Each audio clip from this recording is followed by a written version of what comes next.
Hello and welcome to the meeting. My name is Carol. I will be your host today, and we have Ben in the studio. Hey, Hey, how you doing? I'm okay. I, How are you? oh, yes. I was going to ask how you were doing since yesterday.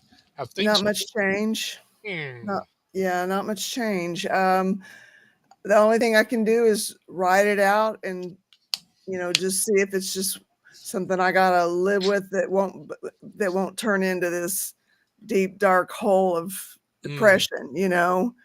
yeah, I'm kind of hoping that it's just a transitionary thing, but I don't go into the depression. yeah. Oh, yeah. I get that. I mean, it has been a while for me, but I was remembering, yeah, back when I was a teenager, I went into a deep dark hole, and I stayed there till well after college. And yeah, I forgot how bleak that was. Yeah. Um, so I mean, it's Thanks, Shannon.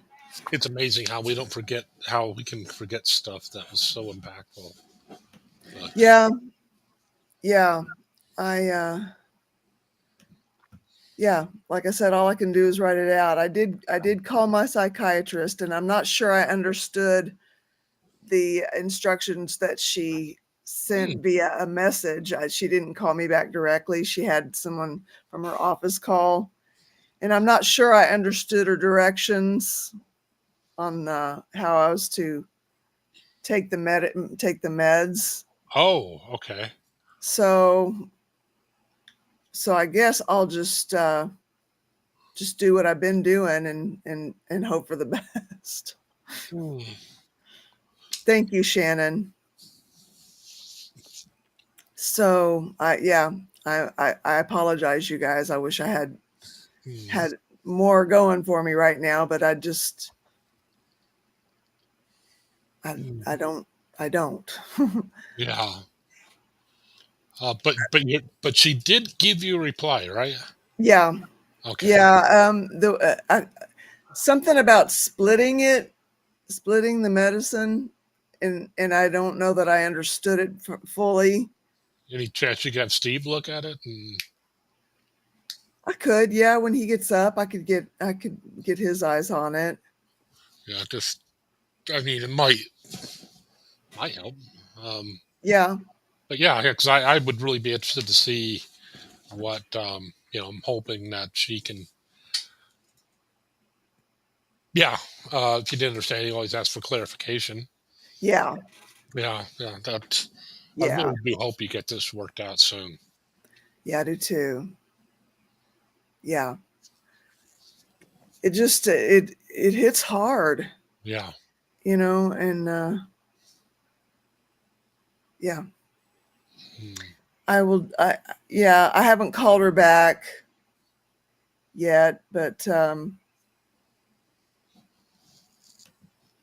Hmm. yeah. Anyway, Wow. Yeah. Wow.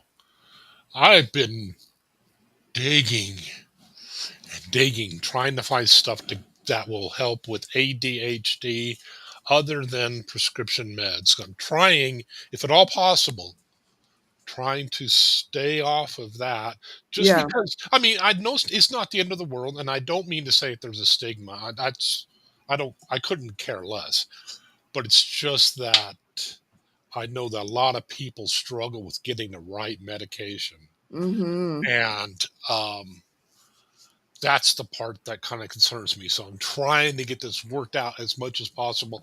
And actually, now that I think of it, my naturopath probably is going to demand I do it anyway, that I try to work it out as much as I can on my end first and then see if okay. I still need Did it. did he give you a strategy, or he or she give you a strategy? She told me, she gave me a few things to look at, and I've been investigating a lot. Red dye is a biggie that Oh, apparently causes ADHD, or it can snowball it. And that was one thing that I was getting in. I was drinking no non-sugar Powerade Zero, But Yeah. unfortunately, yeah, I like the red one, and unfortunately, it had the red dye. Of course, Yeah. it because I like it. Um, but and I need to lay off of it anyway because the sweetener in it isn't the best for the liver, and it's the thing I'm dealing with my liver anyway. A Can better you do like the stevias and the maltitols and things like that? I can do stevia, and in fact, stevia is actually good for the liver, which I did not realize. So, Okay. uh, What about maltitol and erythritol and arith- xylitol? Those. erythritol, yes. I haven't checked out the other two, but because stevia and erythritol work for me, Okay. I've been using those, whenever possible. Yeah. Um, Doing that, researching other things. Caffeine pills turns out will help with focus, and they Okay. even sell some specifically designed for that. So I am going to hit those up. Are those Um, over the counter? yeah, yeah, Okay. you can get them over the counter. So I'm going to try those. Ginseng is also apparently supposed to work. Um, I Have need to you I need to check on ginseng though. There's a couple other side effects I want to make sure okay. I have them nailed down really well. But so yeah, have I ever been a script for ADHD? I have not. I've been able. Have you gotten a second opinion outside of the naturopath? Are you just really that intent on not doing scripts if you can avoid it? I was diagnosed by a non. I was diagnosed by a, how do I put this? He was a bit of a drug pusher. Okay. At the time, I liked that. Yeah. At the time, I thought, well, he just going for a pill. He was the Yeah. guy who gave me the pills for depression, and they were the really bad ones that people would apparently unalive themselves on. Oh. And yeah, the issue I had with him is I stopped caring about anything, and so I weaned myself off of those. But yeah, he was somebody who somebody was having problems with their antidepressants, and they talked to him about it, and he said, "Well, just double up on them." And like, well, no, I'm having horrible side effects. Well, no, Yeah. sometimes that happens. You just need to have more of it, and it'll get rid of the side effects. And we were just kind of like, Did slack that jawed work? because it's like, what kind of world does that work in? And he says, "Well, don't worry about it. You get suicidal too much. You get too many suicidal thoughts. We can figure out. We'll give you something else to help with that." And it's like, how many suicidal thoughts are you know bad? I mean, what part of this is? Oh, this is an acceptable amount. I only think about killing myself like 3 times a day. I can deal with that. Yeah, he wasn't. But anyhow, he was the one who formally diagnosed me. Oh. My naturopath is trying to be as gentle with me as possible. She has given me, she does give me, what do you call it? Regular prescriptions, but she tries to do it through diet and stuff as much as possible. Like Mhm. she was doing that with my blood pressure, but finally got to the point where she needed to put me on an actual conventional script for it. She's given me scripts for all sorts of things, Okay. antibiotics and things like that when I've needed them. But yeah, she tries to. With this, she's trying to be very careful with it. Yeah. Um, but I do need to communicate to her that this is getting pretty bad. I mean, I'm Yeah. getting to the point where it's getting really hard to focus. So, Yeah.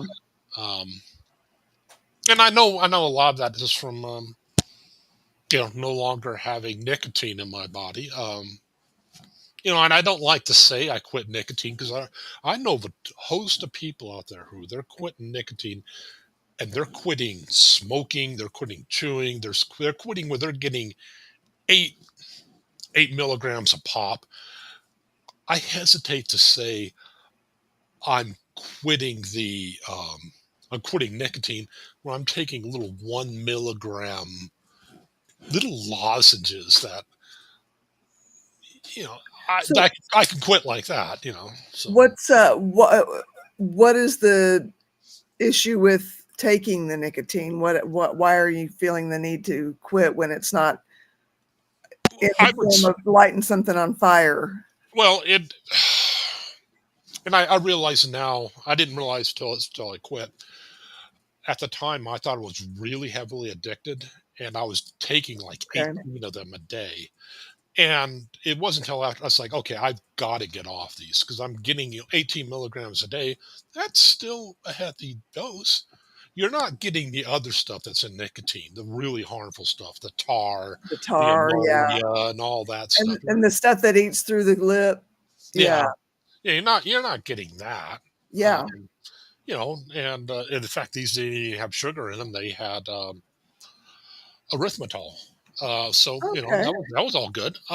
Yeah. But yeah, it was just at the time I thought, I'm really having an issue with this, and it's like I need to set it down. So I figured, okay, I just need to get this out of my system, and that's pretty much why I did that.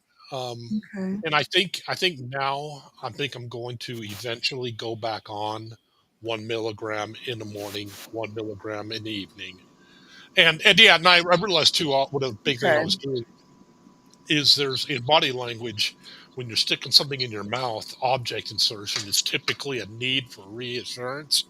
And I realized Okay. that's what it was about. I was just shoving Okay. something in my mouth constantly. Yeah. Um, I found what do you call those lozenges for dry mouth. I was popping those like crazy. Um, Oh, yeah. you're like, yeah, I okay, can I see see that. that. That's what this is.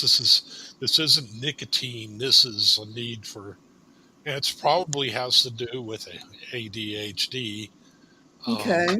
so yeah, but I'm eventually going to go back on them. But I want to make sure I get my body reset to where I'm not craving 18 a day. Yeah. I'll do one in the morning, one in the evening. Okay. See if that helps with focus. Yeah. But yeah, so that's what I'm trying. Okay. And hypnosis also helped, but I don't think I was really addicted to nicotine as much as I was addicted to just throwing something in my mouth. Okay. So, because Okay. yeah, I didn't get. I've quit nicotine before. I quit chewing tobacco, um, and that was white knuckling. This is not the same. So, Right. but yeah, Hello, Black. Go that's ahead. what that's what I got. How are you, Tony? Hi, Black Cad. I'm doing okay. Oh, so much goes on sometimes and you just like feel lost, Uh-huh. I do. Jonathan had an episode last night where he was like upset and I screamed at him but it got him to stop yelling. That's one thing. And then I went to bed because I just couldn't deal with any other situations. But his dad came to me last night and told me that Jonathan realizes he needs help. And his dad says, well, your mom has all kinds of resources. So I gave those resources to Nathan, and he'll be giving them to Jonathan, and they'll be talking more about it. Okay. Which, if Jonathan does it, I will be so happy. Right on. And one of the people I have him reaching out to is Tara. Nice. Yeah. Yeah. I'm going to have him reach out to Tara because Tara and I have talked. Yeah. And I've asked her questions and things like that. And I think that's one of the best people he can create a relationship with as far as his road to mental, getting himself under control, basically. Okay. So, but we'll see how it goes. See if he does it, because he'll say one thing in one night and 2 days later he's not wanting to do anything. So we'll see. And that's where my doubt comes in, because he said this before and then he doesn't follow through. So, which is hard because as a parent, you really want to see your children succeed. You want to see your children be healthy in every sense of the word. And when they're of the age of majority, you can't force it. You just have to let them make that decision and realize it for themselves. Yeah. So that's my big struggle for today. Well, shoot. Well, hopefully he will follow through, though, especially since his dad said something. Yeah. So I'm hoping that he follows through, and if he does, more power to him. I think it'll do him some good, even if it's just Tara he talks to. Okay. He doesn't talk to anybody else just yet, and he just reaches out to Tara and, starts talking to Tara. For him, that would be a really big step. Okay. I also put down the information for the lifeboat as well. Good. So it's Tara, the lifeboat, and Talkspace for finding a therapist and a psychiatrist. Okay. So those are the 3 that I put down. I'm keeping needing a meeting to myself. Right I on. don't think my son and I need to be in the same space all the time. Right on. So Right on. I'm not trying to be greedy or anything, but like, this is my safe space. Yeah. Where I can talk and get my feelings out,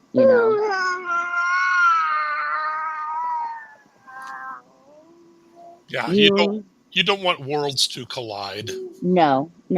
That's why a lot of psychiatrists, they don't see, like, if they're a couples counselor, that's one thing, or a therapist, if they see a couple, that's one thing, but then most therapists will not see a husband and wife separately. Because it's what's the word?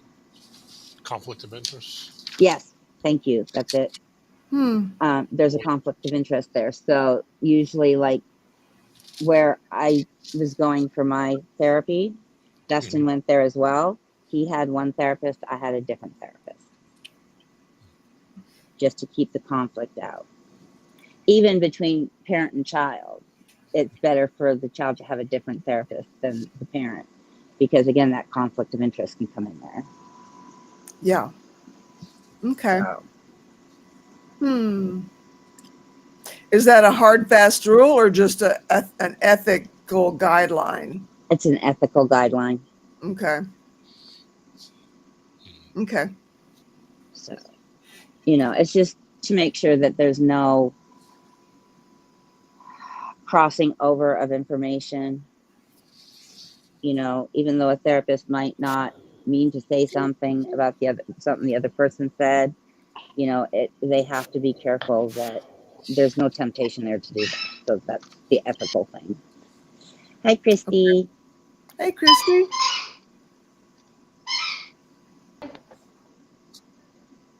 A little bit, just a little bit, and visually, I can hear you.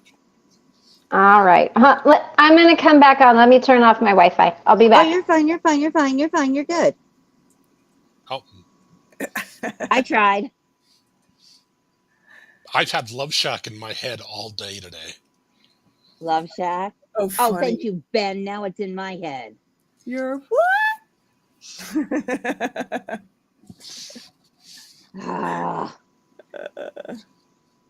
Isn't it funny how, like, certain songs or certain things can get stuck in your head and you're just like, it just goes on repeat? Yes. And then when you tell somebody else about it, it ends up on repeat in their head. Yeah. Love Shack, baby.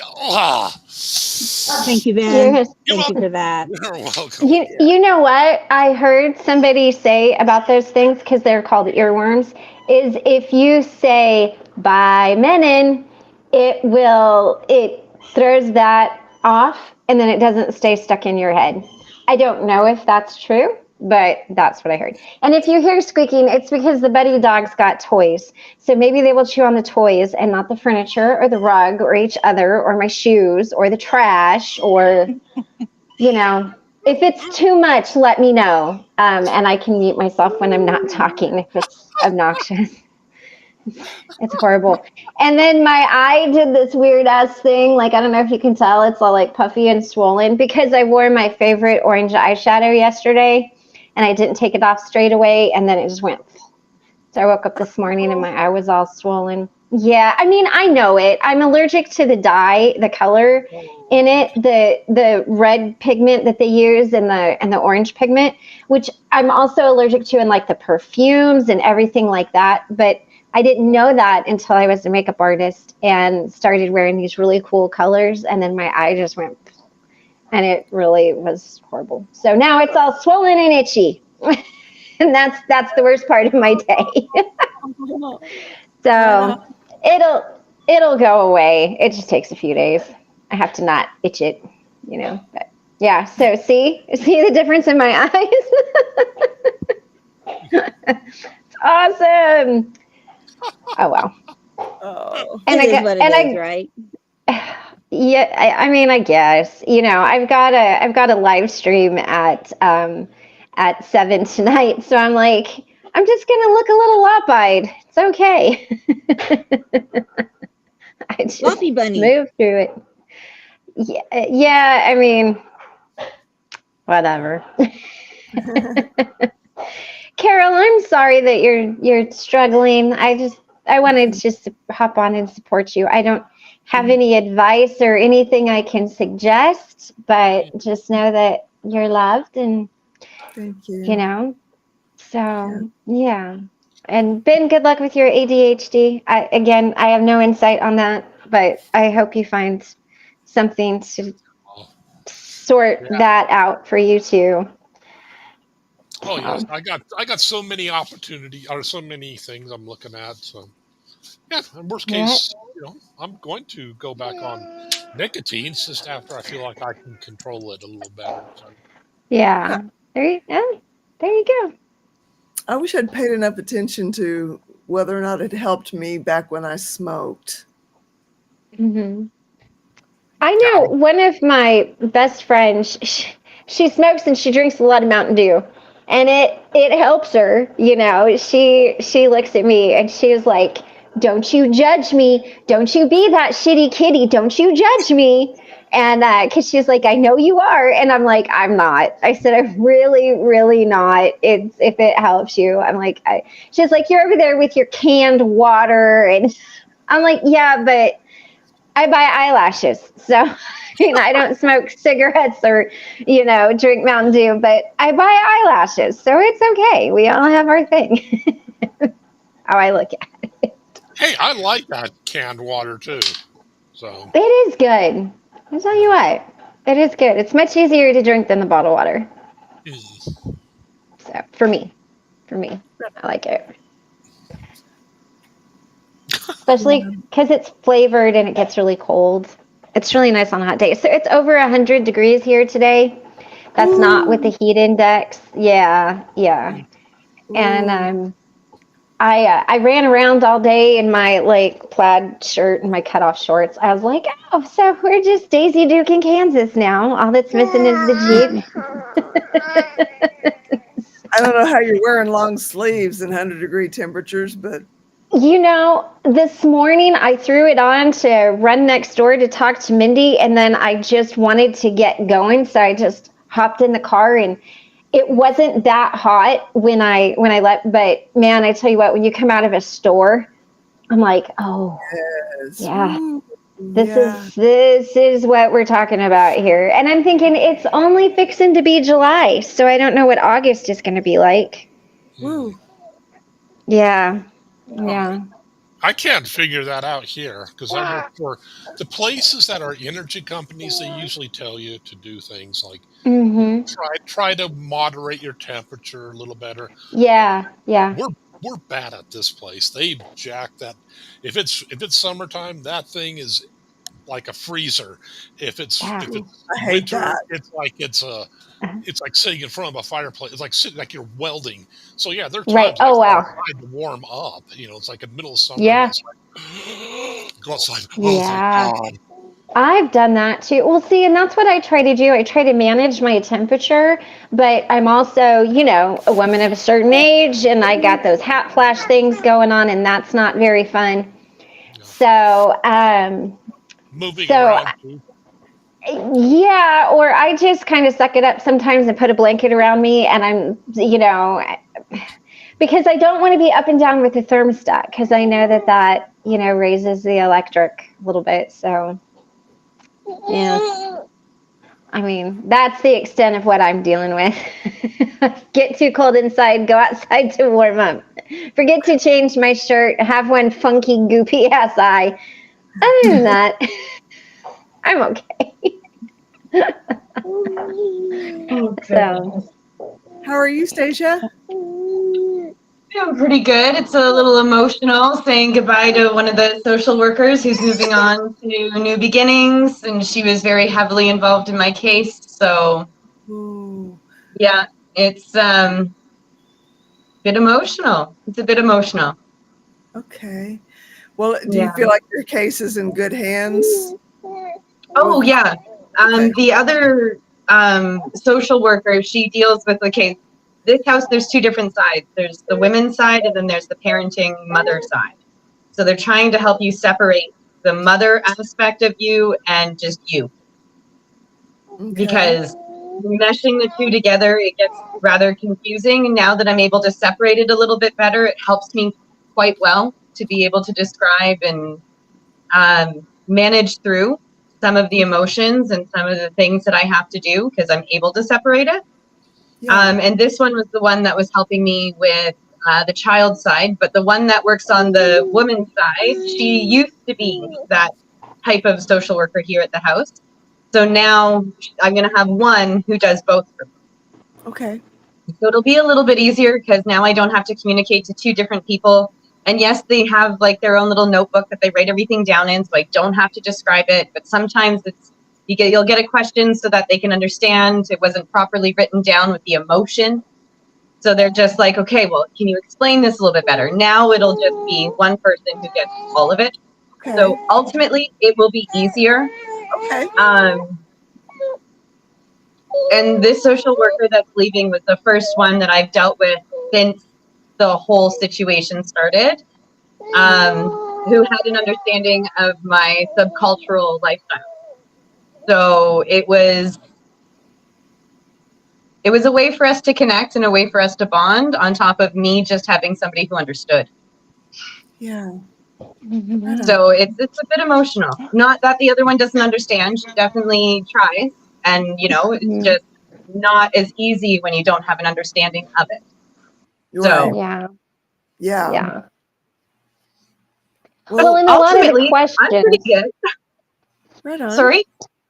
I said, and a lot of the questions people ask and that you have to explain, and then it leads to, a bunch of other questions so that they can understand it. And then that's like a whole other session in itself, is just so that they can understand, your life and where you're at and how best to help you. And so I can imagine that gets frustrating explaining that over and over. Yeah. And for a long time, I was just really happy being open about who I am and open about my whole situation. And I was just very happy about being open about it all until this happened. And now it's just, it throws a kink in everything, for the lack of a better term. It throws a kink in everything. And then it's just like, okay, hold on. I got to explain this to be able to explain this to be able to explain this. And then it's like, oh, dear God. Okay. Right. Okay. Right. But I found a new thrift store that just opened last month. And it is like a little boutique versus like a warehouse where everything goes into and they don't really do a good job organizing it. And one of the other women had told me about it, and she actually had gone down there very shortly after I did, talked to the owners, and was like, oh, one of the people I know is going to be coming down. Her name's Anastasia. And then I say, hey, it's fancy meeting you here. And then the owners look over and go, so you're Anastasia. I'm like, I guess you know my name. Nice. Yeah. I love. So I got some thrifting in. That's all I was going to say. Yeah, I love a good thrift store, especially the boutiques. When I lived in Washington State, they had, it was like well, I loved the consignment shops, but they had like a Goodwill boutique is what it was called. So it had the higher end stuff. So when people would donate to Goodwill, you know how they sort through it. They would take the kind of higher end stuff and put it into this boutique. So you could go to the boutique and, same thing. You didn't have to kind of sort through everything. But I love thrifting. I love consignment stores. I love old bookshops, used bookstores. Oh gosh, I could just live in there. Record shops.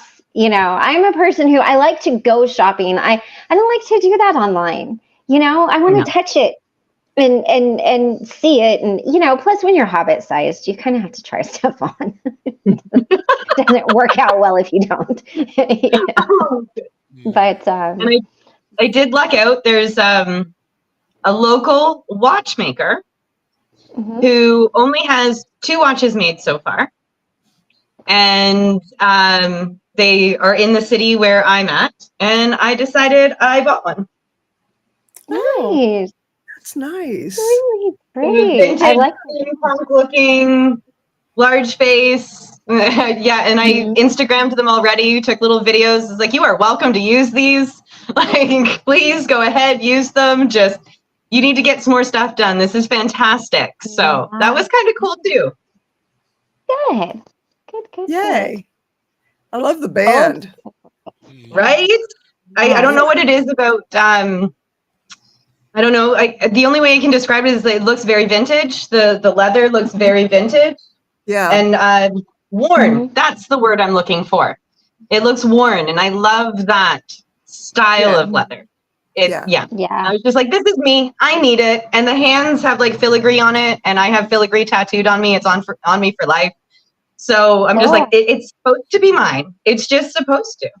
Yeah. Awesome. That's so good. It's good. Good. And Ben, I'm sorry that you're not quite feeling yourself. I listened to the first little bit and then had to run and say bye and all of that. I think I remember Christy saying she likes Slaughter. I thought Slaughter? Yeah. Yeah, and Winger. Kip Winger. Oh, yeah. Yeah, I was trying to see if Plant Freak, because she was talking about crying and this and that. Yesterday. So I was like, okay, what up? The song. You probably know it. "Fly to the Angels." Love that song. Yeah, love that song. Yeah, if you can think of somebody that who's died, that one will typically, at least for me. But I'm most interested to see if it does anything for Plant.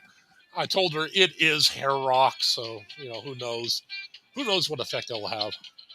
It's this evening mission. Once I eat, then I'm like, okay, I'm good. I've gotten food in me. I can get emotional, but I can't get emotional before I eat, because then eating just becomes not a thing. So Right. Oh goodness. But Ben, I'm really appreciative of those, and any music just sent my way. I absolutely love it. It melts my heart. It really does. I was looking at a guitar the other day my uncle recommended to me, and there's this group called St. Vincent, and I'd never heard of him, but the guitar is sexy. And so he's like, check out the guitar, and then, check out the band. You might like the band. And I did not like the band, but I knew Stasia would like the band. So I sent her the link, and I'm like, this is you. Like, enjoy. I was looking at the guitar. Hope you like it. It's kind of like a techno-y. I don't know. It's just not my vibe. But again, not to say that other people wouldn't like it. So if you like that kind of stuff, check out St. Vincent or Arctic Monkeys. I love Arctic Monkeys. Oh my God.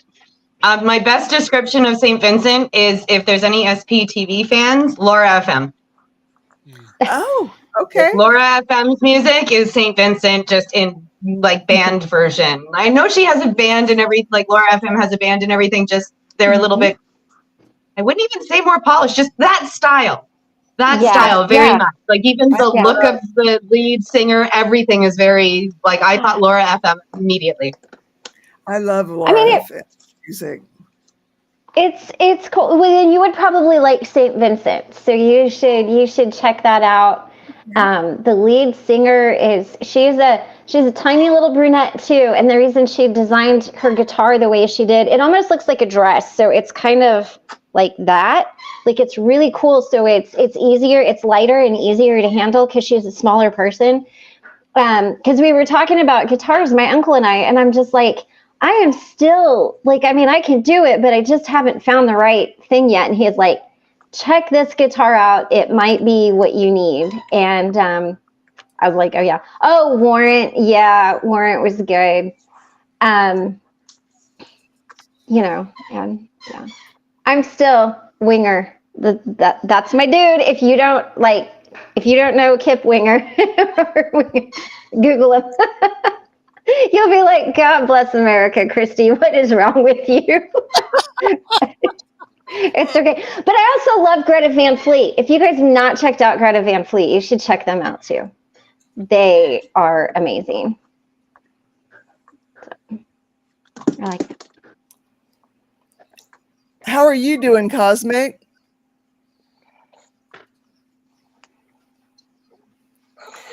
Hi, Cosmic. I just catching up on chat. I honestly didn't even look at it. I was just like, oh yeah, that thing's open over there. I don't even have it. My computer is, I think I need to get a different one for what I do. I just think, because I just bought the computer because it was cute and it was pink and I just needed like something, to kind of store some stuff on. And now I'm realizing I really need something a little bit more serious. So I'm going to have to look a little bit more seriously at. When I went, I told them what I would be using it for, and streaming was like this is what it's going to be used for. I'm not going to use it for anything else. Like, this is pretty much it. I'm going to get a different computer for other things when I can. But it's focused for streaming, and they're just like, well, how much do you want to spend? I'm like, I don't want to spend that much. And they were, and they actually, it was Staples. I don't know if you guys have it there. But they had a great sale, and then they also had so much knowledge that it was very easy to pick something. So my suggestion is just go somewhere where they have computer specific people. Yeah, that's what I need. I need somebody who knows what they're doing. I don't know what I'm doing. I would just pick it. I'd be like, oh, it's pretty. It's pink. And then I'd end up with like the last time. Whatever. So see, and now I store everything on my external hard drive or thumb drive. Like Conversations with Christy has a whole entire thumb drive just for it. And then everything else goes on my external hard drive. Nothing gets kept on the computer.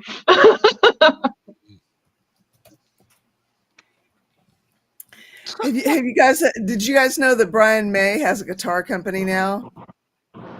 Really? He does? He does. Oh, wow. His dad built the guitar that he plays, that whether it's a record or live, cool. So he is reproducing those guitars that he and his dad made. Oh my God. That is amazing. Yeah. I love. One part of it is from an old fireplace mantle, and another part of it is from some other piece of furniture. They made everything on that guitar by hand. Right? Oh, cool. That is. Oh my God. Cool. Yes, the guy from Queen, my dad. I love guitars. There's something so sexy about them. What I really want is like a big Les Paul hollow body, like bluesy guitar. But I mean, I would be like a guitar in a head. So, my uncle does make guitars. So he made a little, like the body is little, but it's got the full size neck and fretboard. So it sounds like a bigger guitar. It's got that rich sound. I was like, I might just pay you to make me a guitar that's like this this big with the full fretboard. I've got to figure it out because I can do it. I still haven't quite got the one that feels right, Yeah. And you've got the size might be custom made. Sorry. Yeah, I might be. Well. Pretty soon you'll be like a bassist in the 80s when they were playing those little Steinbergers. Yes, Yeah. you know what? Yeah, as long as I've got some good humbuckers on it, it's got a full-size fretboard, like that's all I care, Like if I could have a hollow body one though, oh man. And I told my uncle, he is such a fabulous guitar player. I'm like, look, I'm going to be here for a while. Teach me your ways. And he's like, yeah, absolutely. so so Nice. I'm super excited. Yeah, I mean, I can get through some stuff, but I'm not where I want to be. So, Blackhead will sell you his 335, and it has a Biggie and Bigsby tremolo. Oh, nice. Yeah, guitars. I had my first one was a Reverend, and it was just way too big. It would be the equivalent of me driving a semi truck with a Ferrari engine in a seat that doesn't allow me to reach the pedals. That's how that was. Like it Oh looked my sexy, goodness. it sounded good, but I just couldn't get there. Couldn't make it happen. So, yeah. I do get a kick out of guitars though, because they know I'm a drummer, but they're like, dude, check out my gear. And they show me I know. their MIDI rack, and dude, check out these DiMarzios I'm using. Huh? Like, dude, check out my action. Like, I beat things with a stick. I do action. Like, I don't know. Action means something different to me than it does to you. Right. I did get pretty excited over a pedal that I bought. It was like a 1980s pedal that one like what Kurt Cobain used. I didn't care how much they would have told me that pedal cost. It was like, I'm going home with that pedal. But Carol, you play. How's your bass? Like you were working on that a while ago. I need to get outside and just start sanding on it. Yeah. That stain on it, and yeah, I mean it's warm enough now. There's no reason not to. Yeah. Right. Lots of Yes. shades. Yeah, I don't want to sand in the house. I don't want to do that. No, that's not fun. Well, plus I don't get this. I'm just saying that's never fun. Getting sand, like when you're sanding in the house, it just gets everywhere. Yeah. Even if you put drop cloths down, it doesn't matter. It gets through the drop cloth. So you're dusting everything and vacuuming and sweeping. No, thank you. No, thank you. Yeah. I never could figure this out. I'm used to guitarists back in the 80s. They had pedal boards that were as long as, and they would get everything going. You get, okay, I'm all geared up for the song, and you hear this sound coming out of the amplifier. Yeah. Before you even hit a string, and Yeah. now things are all controlled on one pedal. And Oh yeah, I like the old. I love the old-fashioned pedals. I like the old-fashioned stuff. And Cosmic, if you can find a guitar that fits you better, I promise you're gonna pick it up a lot faster. Because when I had my Reverend, it was heavy, it was awkward, it was so frustrating. There were so many times I wanted to just smash it against the wall. When I got my D'Angelico, it was a lot smaller and it was used. So the strings were broken in. So I didn't have to break the strings in, which was really nice because I did not understand how much of a difference that made. So if you can find like a parlor size guitar, if it's acoustic, or like even just a half size guitar or a smaller one, and get those strings really, really broken, that makes a world of difference. how do you break strings in? Just play them, or? Yeah, you just play them. You have to constantly retune them. You play it, and you have to retune it. Well, you should tune your guitar every time you pick it up because it can get out of tune. But yeah, you just play, you do slides and bends and work in the strings and the fretboard. They get easier to manage, easier to bend, easier to reach. They're not as tough. It's kind of like a car with a new wearing clutch. a pair of shoes. Yeah. Or I was going to say like a car with a clutch. When you first get your clutch replaced, it's really, and then the more you use it, the easier it gets to push in, or the brakes maybe. But Yeah, and there's something so epic about music, like actual people making music, like putting the time and effort into it and really just, I think it's beautiful. It's such an art. It's such an art form, from writing to producing to playing to hearing it come together. Like it's just a beautiful thing. Like There's a I'm so camaraderie. yeah, I'm so in love with the process of it. I didn't realize how much I was going to like the process, but now that I've got my songs, I just want to be like, here, anybody, like, if you can play, what do you have? So Nathan and I have a nephew. He's our oldest nephew. Uh-huh. And when he was 10 or 11, and this is just the backstory of him, but when he was about 10 or 11, he had this toy guitar. And the kids have been told to clean up the basement at my sister-in-law's house like 5 times. And finally, Nathan had enough, and he went downstairs and he chucked a toy. It landed in the toy box and said, I told you to pick these toys up. If you're not going to do it, then I will. And the next thing he picked up was this little plastic guitar. And just as he was about to throw it, our nephew goes, I'll clean it up, I'll clean it up, I'll clean it up. Because he didn't want his plastic guitar broke, right? Because he's very much a musician at heart, even from a young age. His dad's a musician. So anyway, for a number of years, a lot of years, he now has his own band. They travel. He writes the music. He is really good. He not only does he write the music and the words, but he also can play guitar, bass, keyboard. I don't know what else. Wow. Very talented. He's very talented. And like awesome. he has like his baby guitars that are his very special ones, I love that you can play every guitar solo from Megadeth. That's awesome. That's awesome. And I can only imagine what touring in the 80s and 90s must have been like.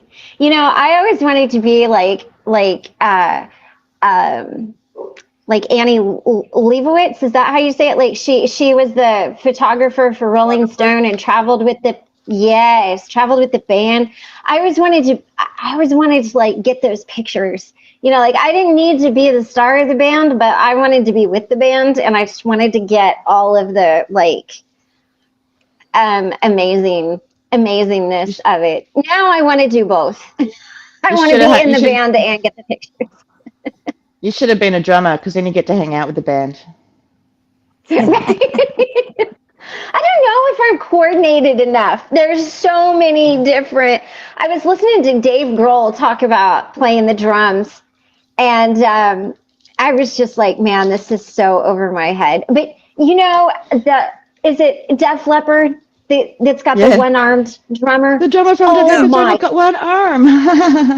Yes, I know. Like, dude, I tell you what, if that is not. If that is not inspirational to you, like the dude loses his arm and then he figures out another way to play it, that is passion. Yeah, he's actually got a lot better with one arm. Yeah. The joke is that am I echoing? Yeah, there's. I feel like everybody's echoing. Ooh. No, I can't do this. Has somebody got YouTube going in the background? Me.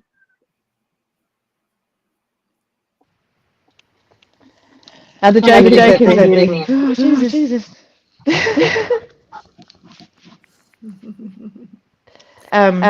That the drummer doesn't know how to play music, so he hangs out with the band.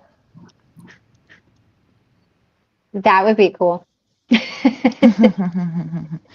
Okay. It's funny because I've been with 2 drummers. Oh, there it is. Okay. Nice. I've been with 2 drummers, and that was my favorite joke.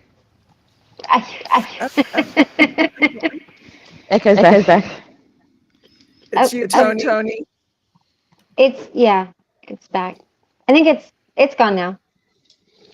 Yeah, I muted. Okay. Oh. No. Hey Tony, have you got YouTube going in the background? Can you hear me? Puppies, puppies, puppies. Can you hear me? Oh, Ben. Okay. In the red car. Oh, Looks like let's that get fixed ready to rumble. Oh, neat. It's because I'm on my iPhone. I did this too the other day. I was just playing around with it with Mel. Yay! That doesn't work for me. Oh, fine. How are you doing, Cosmic? Yeah. Ups and downs. I'm probably either going to leave today or Monday. I don't really feel like I've had much help, to be honest. But it's put life into perspective, actually. It really Okay. has. Wow. Okay. Okay. Yeah, because now I kind of want to advocate for people with people with disabilities and mental health units, because there's no, yeah, as an autistic person, this has kind of been a little bit hell. Sorry. Well, yeah, I'm here. Okay, yep. So every 15 minutes. But I understand it, but it's a little bit hell because there's no consistency between staff. They're even breaking their, like last night I went around, I read the whole Mental Health Act last night. Oh, and this place is not keeping up with it, yet they expect us to follow rules. I know I'm sounding crazy right now, but No, you're it's not just, sounding crazy. it's Not at really all. frustrating because they're telling me as an adult to go to bed and get off my phone, and I'm like, no, excuse me, you will not tell me to do that. I'm an adult, and part of our rights as mental health patients is to have our devices, unless it's unsafe for us to do so. So I guess, but that's our right as patients, and we also have a right to know what's going on as far as our treatment. And the only time they tell me anything is when I ask, and I have to ask why. Like I'm all Yeah. I love rules and all that sort of stuff, but just tell me why they're there, Yeah. because otherwise they don't make sense. Yeah. So I've got this. My whiteboard is full of improvements that the hospital can make. But this is what I've always done. I write to governments, and because if you don't make complaint, if you don't tell them what's happening, enough people don't tell them, then nothing will change. So True. Right. yeah. So and The I feel saying, the that squeaky wheel gets the grease, comes to yeah. mind. Well, apparently I'm very, very squeaky. That's okay. And I didn't realize how much I've actually learnt to stand up for myself until here. I had to tell the psychiatrist yesterday to stop speaking to me in that tone. I didn't like her aggressive manner. So, Oh hi. no. No worries. um, yeah, because it was just like, don't talk to me like that. I may be a mental health patient, but I still deserve some respect. Yeah. Right. So, Yeah. I still deserve respect, flat out, and that's all of us. And there's some people here who they literally cannot talk for themselves, and they're getting mocked by the staff. Oh Oh my no. gosh. That's Yeah. sad. Yeah, so I feel like maybe this was so that I could, I don't know, bring light to some things that are happening in mental. Because every other time I've ever been here, I've been too self-focused Yeah. to notice what's going on with other people. This time I'm watching what's happening with the other people, Yeah. Yeah. and it's disheartening. Yeah. This is how they treat those who are very vulnerable.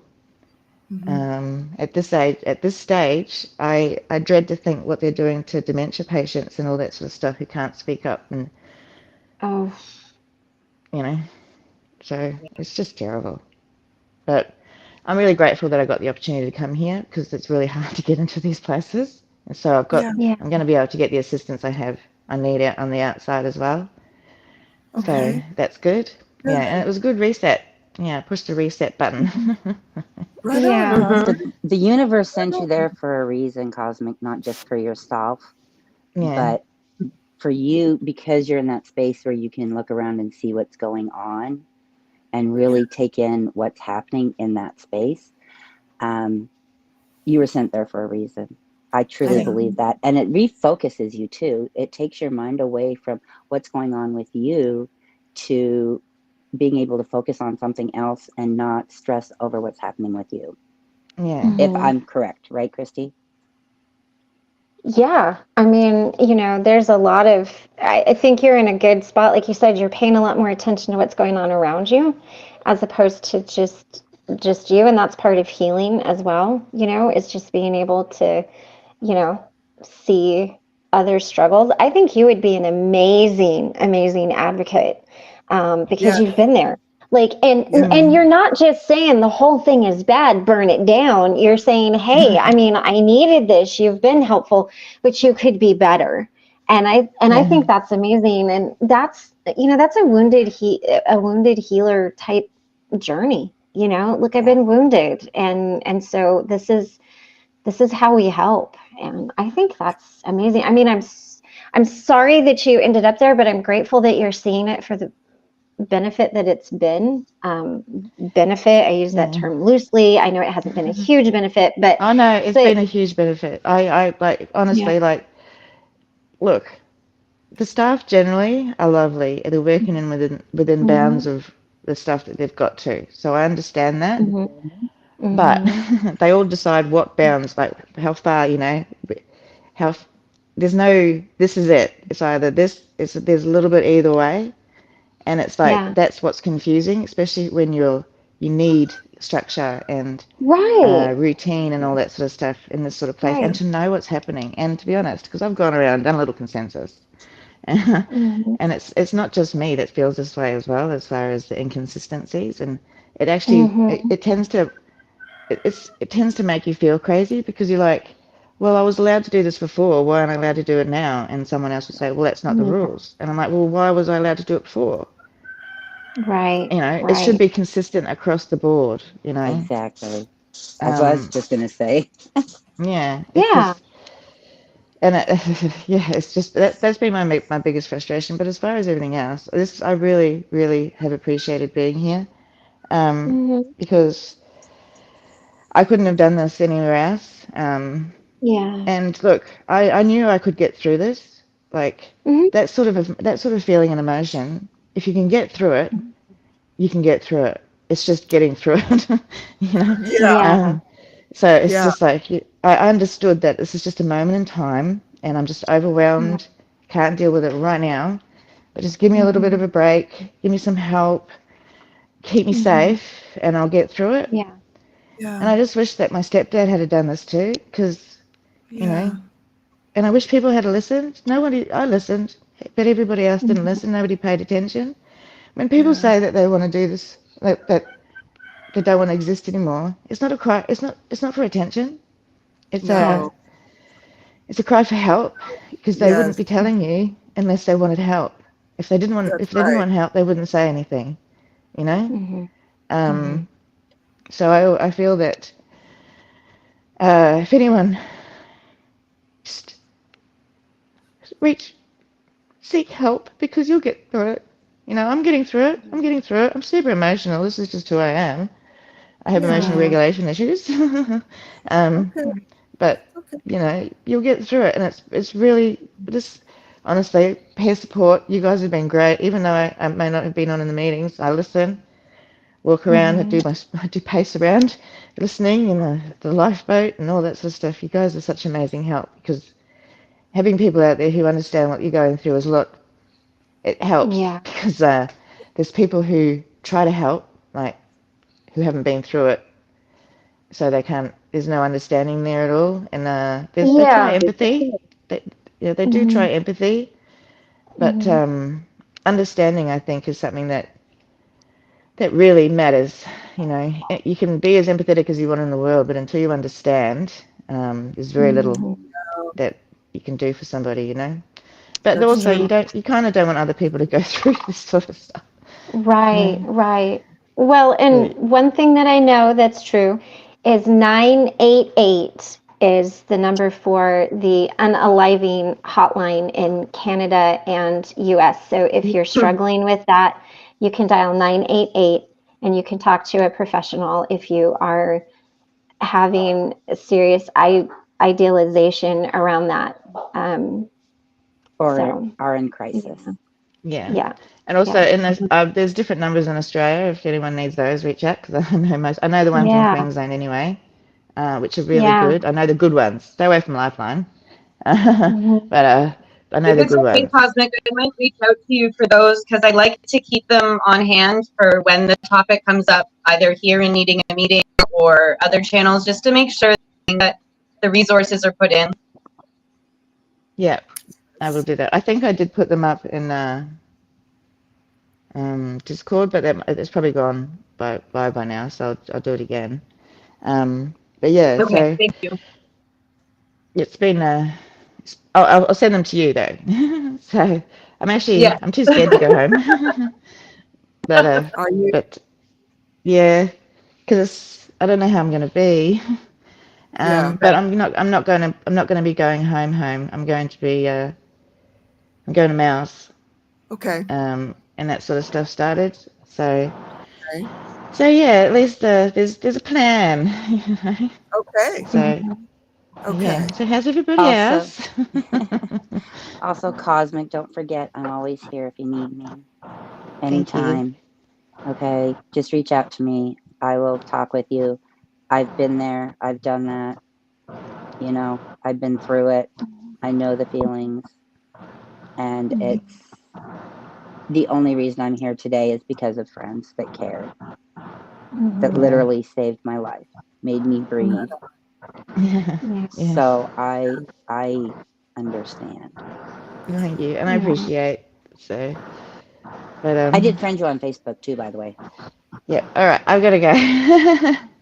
I love Bye, you. Cosmic. Cosmic, Too. I Love am so proud of you. Love you. Yes. That's so hard. She's Yeah. so brave. Isn't it She so is. brave She is. to share her story and her struggles and just be honest and real about it? I think that gives an immense amount of hope. You know, I Yeah. think it really does. It Mhm. really does. Yeah. I'm sorry about your friend Kim. That's hard. Mhm. That's really hard. Yeah. We can lead them to water, but we can't make them drink. Unfortunately, No. I'm in kind of the same situation with a certain person. They're around home, so I can't say Christmas. it out loud. That's okay.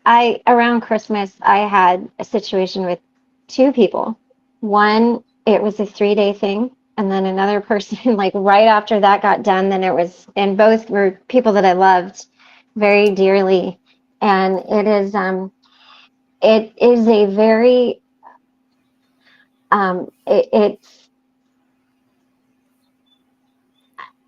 I would do it again, but it is a very difficult thing to help somebody in that situation because you're so aware of how vulnerable they are and how much they need hope and faith and by faith I mean, you know, higher power, but again, just faith in themselves.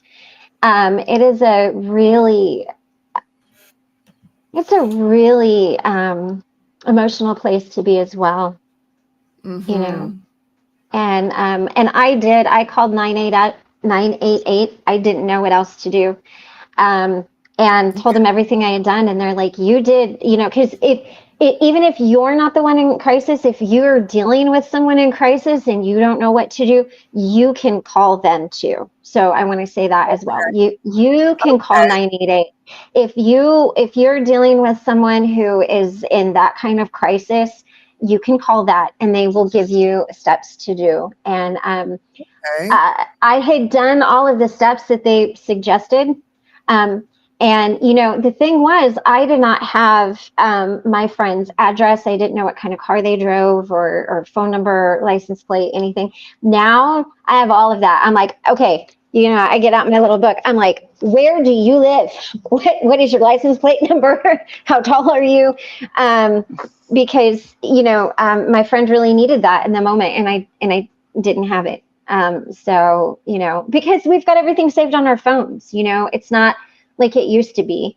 So I would encourage you that too. If you know somebody that has those tendencies, find out their address, find out their actual phone number if you don't have it, that way you can get them some help. But yeah, it's I think it's tough. important to be there for people. I know that I had a friend that I didn't see him for a while, and I was wondering what happened to him. And finally, somebody else that knew him as well told me that he had unalived himself, Oh, and no. it broke my heart. I was absolutely devastated because he was so he was What are so you generous. doing, He was buddy? such a good guy, but he had so many struggles, and if I had known, I would have been there in a heartbeat, but I didn't know. Yeah.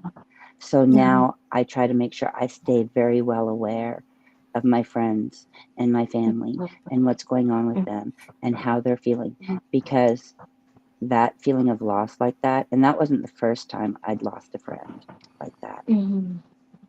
Well, and I think sometimes it's really hard. I remember when I was going through that, the only thing I could say was, I don't feel good.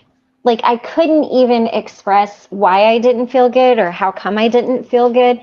Because, when you get to that point, and especially because I wasn't eating, your brain shuts down parts of it that deal with communication and even the word help. So I couldn't even express it. So I would just encourage, to add to what Tony said, if you see a drastic change in your friends, if there's someone who's normally like very, very clean and meticulous about their home, and all of a sudden dishes are piling up and it's getting dusty, that could be a sign. If they struggle with eating, if they're eating more or eating less, pay attention to that. Like, what are they saying? Because they might not know how to exactly come out and say it to you, because they might not even understand it themselves. But paying attention to those things, are they talking about their depression getting worse? Are they talking about, their diagnoses? Are they struggling more with those? And if they are, how can you help? And sometimes just things like that. Like, Sorry. Go ahead. No, go ahead. From personal experience yesterday, I don't show people I'm in a crisis. I don't show people I'm having an issue. I smile. I laugh. People can't tell. And even when I was in the middle of crisis and somebody was causing a problem for me, I was smiling and I was laughing. So I just want people to be aware that how much of society, but at least myself, I mask heavily. Yeah, I do too.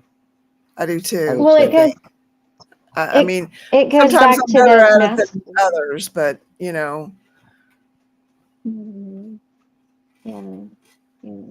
A lot of it too depends on what space I'm in. Like here, it's a safe space, so I can come and say, I'm struggling. I don't know what to do. I need help. Okay. To the rest of the world, oh, I'm good. I'm fine. I'm Miss Susie Sunshine. But here, you guys know, you can tell when I am and when I'm not, even if I try to mask. So I think that's part of it too, is finding that safe space, that place you can go and feel like you're safe to be able to let out all those emotions that weigh you down and take you to that dark place that is such a struggle to get out of. And if more people would communicate with each other and be honest with each other and just reach out to one another and let everybody know, hey, I love you. You might have your issues, but I still love you. I think we'd be in a much better world. Unfortunately, that's not the way it is, but that's my dream. One day, that's the way the world will be. Right.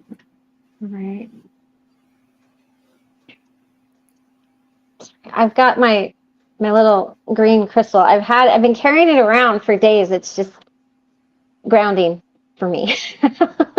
Needing to be grounded. That's exactly what I wind up doing. Is that a lot?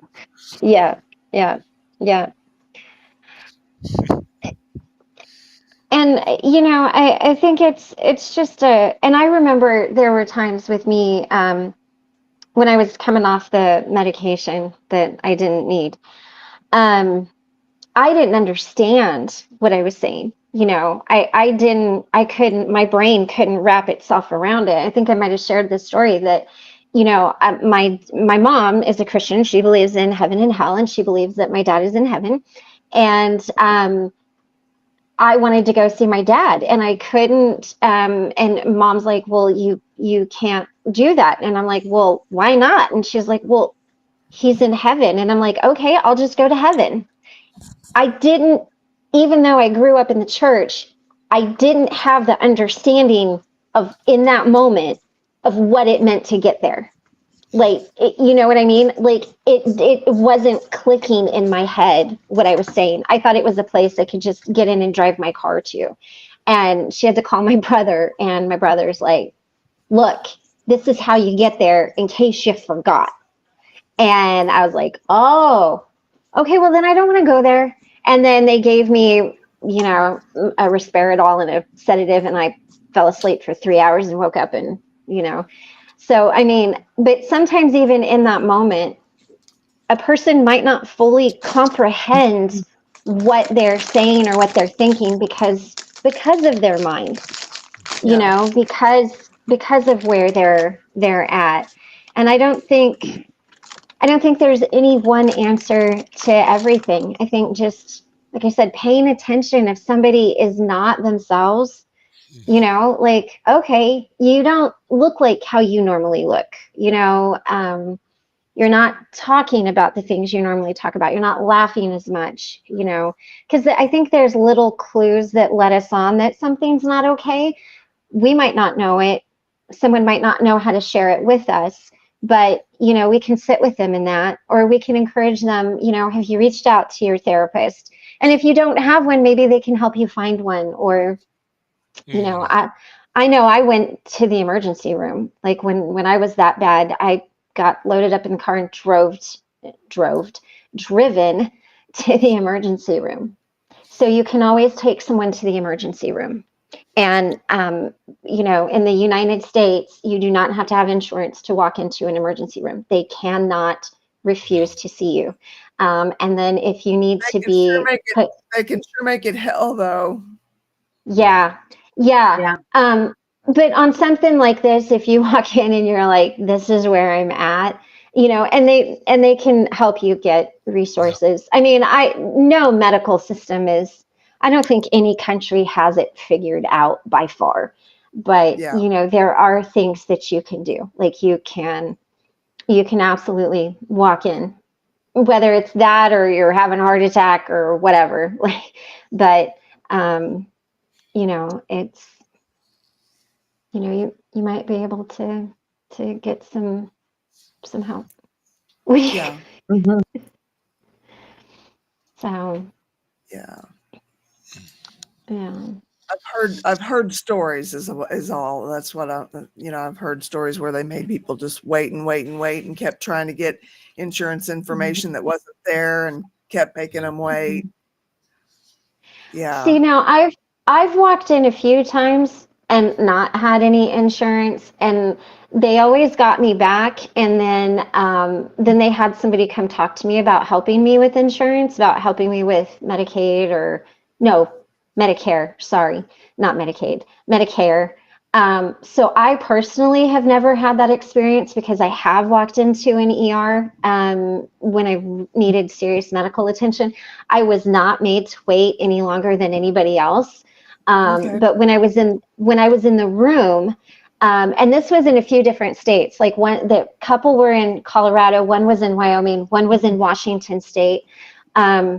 When I was in the room, they sent in a social worker to help figure, something out if I qualified or didn't qualify, but they didn't.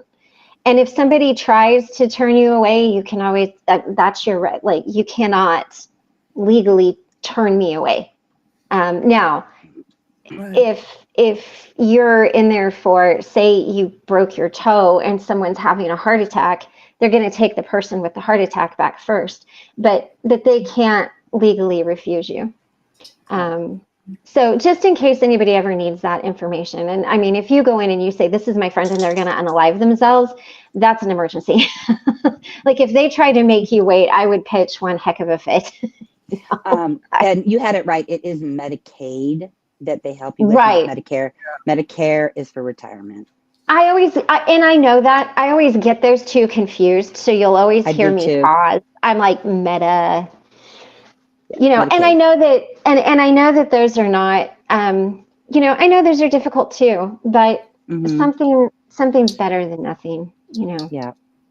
So please don't ever let that stand in your way if you're in crisis. Walk in anywhere, police station, fire station, hospital, you know, You'll some get the sort help. of, yeah, I mean, they'll, Yeah. you know, but it's a tough place to be. Yeah. It's a very tough place to be, It is very. you know. I think that's what makes this place so safe, is because so many of us understand it. So many of us understand where the other is coming from because we've been there. And those that maybe haven't been there or quite haven't been there, they still understand because they deal with other issues that could lead them there. So understanding it is having somebody that understands where you're coming from, like Cosmic said, is so essential. It's so essential because just because. Well, and you know, you think about it, when you've got someone that's in that state of mind, they're in such a state of trauma at that point there's a reason that they got to that point. So there's a whole lot of other things. So it's not just one thing, you know, that usually has led a person there. There's a lot of trauma, and I just remember so much for myself. I just couldn't even say the words. I couldn't say it. I didn't know, you know, people knew something was wrong with me, but I was like, I don't feel good. You know, even to this day, you know, what's wrong? I don't feel good. Now, sometimes I really don't feel good, but if I start saying I don't feel good a lot, like, maybe ask me some questions. Be like, okay, what's happening? But, you know, and the only reason I share that is because it doesn't always present the same in everybody. And they just might not have the words, you know, they just might not Some have of the us words. shut down. Some of us just shut down. We just internalize. We go inside ourselves, and then those words, those negative words, those nasty words start going in your head, and you can't say them out loud, because if you say them out loud, then they're true. Yeah. You know, and you cycle. Oh, yeah. Well, and especially if you have other diagnoses that's playing into it, you know, that's different too, because it's not just that one thing. And we watched a clip yesterday that was talking about how trauma is stored in the body, but one of the things that he said, that and he said it's either fight, flight, or collapse. It wasn't all of these other things. It was those three things. And I was like, you know what? That makes sense, because you're either going to fight it, you're going to run from it, or if it's traumatic enough, you're just going to collapse. Like, and if somebody's in that state of collapse, you know, then it's different than someone that's fighting you or someone that is freezing. It's collapsing. And I think for me, the thing that helps me the most to help other people is just seeing the bigger part of what people are going through, you know, that it's not just one thing. And Cosmic, you would be amazing at that. You would be an amazing channel. Yeah, that would You really would. That would be great. Yeah. That would be great. That would be amazing, Cosmic. Especially because you've been through so much, and you Yeah. have so much insight, and you're not, and you're coming from a place of neurodivergence as well, so that even looks different. Yeah. Like my experience is so different than your experience, just because of the way, like, you're neurodivergent and I'm not. And so even that looks different. Even that, knowing that can change everything about how you approach somebody, I think. And I'm different from both of you. I'm not neurodivergent, but I have other issues that play into mine and can do some really destructive work on me. So, yeah, I think Cosmic, you found your niche. Yeah, you would be great at it. Plus, you're so beautiful. You're so beautiful and funny and wise being up there. And then all of us, when we're over here like sweating and it's 101 degrees, or wait, what is that, Stacia? Like, what did we determine? 39 degrees 38. Celsius over there, 38. Yeah. And we're roasting, and you've got your sweater on, or when it's December and we're all wearing sweaters and you're wearing the cute little dresses, like it's great. Just that alone, we know it's coming. It's positive in that way. What is Cosmic's channel? Yeah, that was I'm just about to post it right now. Thank you, Stacia. Mm-hmm.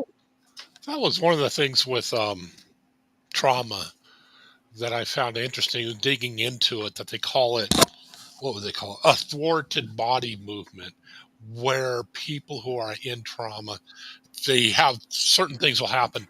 They will get so overloaded, they just, either freeze or collapse, because it's like having all this stuff just thrown at you and your brain doesn't know.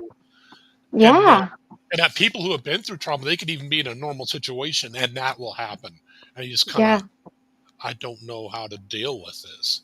It's kind of like when somebody's doing something, I don't know, a silly example, it would be like, kind of like when Tara made it one of her comments, and she said, "I love farting," and she meant I love farting around, but it's like you get so many comments in your mind, it's like a target environment. It's like you don't know where to go. It's kind of like that, but with more basic things, and it's just that amazed me how trauma affects people, and just the effects it has on them.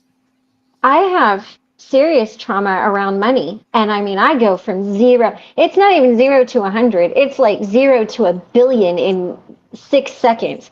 And the next thing I know, I'm like screaming at my husband, and I'm like, you don't love me. You don't trust me. You don't care about me. Keep your money. I don't want your money. I don't need your money. Well, yeah, I do.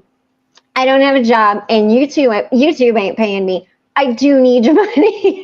Now, I don't mean that in like a bad way, but if I want to eat, somebody is going to have to give me money for that, right? And of course, it's going to be my husband. But I take it to this place, and I'm just like, why did you marry me? You should have never married me. And all he did was say, I gave you X amount of dollars. What happened? It's not even that he's mad at where it went. I mean, I could have been like, I went and bought shoes with it, and he would have been, oh, okay. But that's my trauma around it. And then I'm like, fixing to call the lawyer and like, keep your money and keep your car and here's your credit card and I don't need you. That's not true, but that's my trauma. And it's a funny trauma. I mean, it's not as serious as some of the trauma out there. I understand, but it's one you can kind of poke out and laugh because you're like, wow, overreact much? Take it too far, I get it. And I get it. Yeah. Oh man, I tell you what, I come unhinged, and Michael just looks at me and he's like, I'm not him, and but it ends up in, and I take it there. It's me that takes it there, and I make it this big fight, and then I start being a shitty kitty type person and, you know, not nice. So, you know, it doesn't always have to be like this big, huge thing, but it's never going to leave. I have tried to heal it. It is stored so deep in my body that it just Really, it is comes so, and out. I've heard I've heard multiple therapists, all this is easy, but then you hear good ones say, this is Jordan Peterson, prime example. Yeah. On one Yeah. of his videos, he talked about what you have to do to get rid. You have this trauma. This happened to you when you were 7 years old, whatever. Mm-hmm. You have to tell yourself you're not 7 anymore, that this Yeah. happened to you. You've learned blah, blah, blah. You're not in that condition. He says, okay, that's what you have to tell yourself. But it's incredibly difficult to get there because just the Yeah. way our brains work. And that was like that silly Mm-hmm. thing I had EMDR works, or that little bouncy, looked like a ping pong game. But yeah, Yeah. that there it is, even with stuff like that. I mean, I just got lucky. My trauma that cured it, no problem. But yeah, other people, Mhm. it just depends upon all sorts of things, which we're not, they, not we. I'm not a therapist, which they Right. don't fully understand yet. But Mm-hmm. yeah, it is so hard because it's one of those things, and to people without it, God bless you. But I mean, I Yeah. get they don't understand that. Um, there's that echo again. Oh well, I'll let it go. I think you're okay. Yeah. Well, and it is, and I bring up my silly. I mean, it's not silly, but comparatively, um, you know, to just share too that, you know, like you might, I mean, that was years ago. Michael and I have been married for 10 years. I mean, that was probably 16 years ago that happened, and I'm still reacting that way, you know, and I'm not an unintelligent person, but it's still there. I mean, it is Yeah. still there. Or even playing around, like one day Michael was playing around and he shut the door. Like I was in a room and he shut the door and just kind of leaned up against it. Now he was not being malicious. He was not being, you know, any kind of way, but man, I took it some kind of way. Mm. And I was fighting and collapsed all at the same time. And I was like pounding on the door and ready to pull the pins out. But it's because previously when that had been done, it had been done for a very different reason. And he's like, whoa, sorry. Whoa. No. Won't ever do that again. I'm really sorry.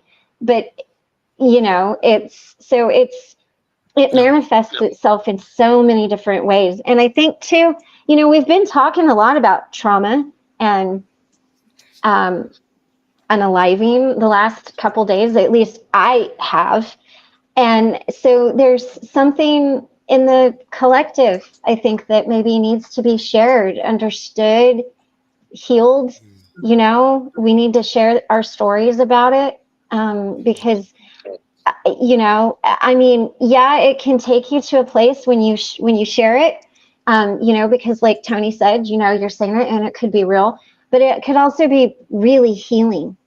You know, it could be, you know, like when you finally say, I cannot do this anymore, and that weight, that proverbial weight, is lifted off your shoulders. Like the situation's not fixed, you know, but just saying those words is like helpful for me. Yeah.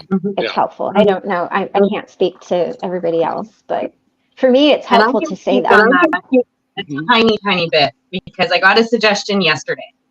And this suggestion has helped me so much in the last 24 hours. Naming my anxiety some silly name, and I either insult it or tell it off, and doing the same thing with my trauma. Yeah. Ah, there Okay. you That, go. Good So my idea. trauma has one name now, my anxiety has another name, and believe me, I have been in my room and I have outwardly told it to F off and that started is, calling it. I like that. yeah, It's that is doing. I don't know if I have it up. No, I don't.